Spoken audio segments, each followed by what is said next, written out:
ทำบะหมี่กินอยู่ครับเจ้าบอกเข้าใจอีหลีมันบอกว่าพักอยู่นี่มันผิดระเบียบเจ้าต้องไปของการบ้านเด้อไปไหนนะของการบ้านเฮ้ยเดี๋ยวนี่คุณจะยัง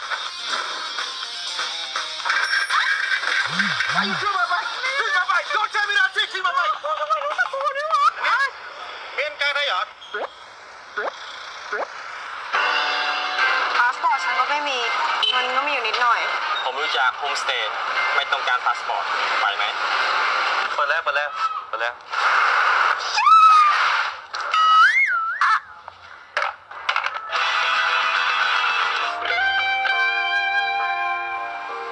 อ้เงี้ยรู้จักสงกรานต์นะนี่เชียงใหม่เล่นน้ำกันสนุกสุดๆพ่อจะพามาใกล้ๆเชียงใหม่นี่มันภาคใต้ไม่ใช่หรอสงกรานต์ที่ไหนมันก็เหมือนกันทั้งนั้นแหละโดเล่นน้ำก่อกองทรายขบวนแห่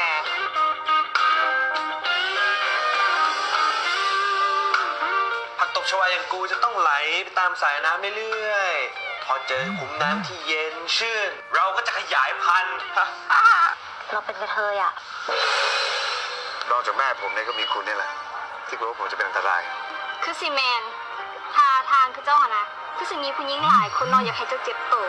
ตกหลุมรักเธอจะรู้ไหมแค่ครั้ง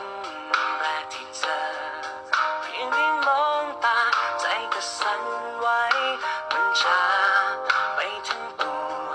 พอได้พูดคุยก็ยิ่งมั่นใจฉันรู้เลยว่าใช่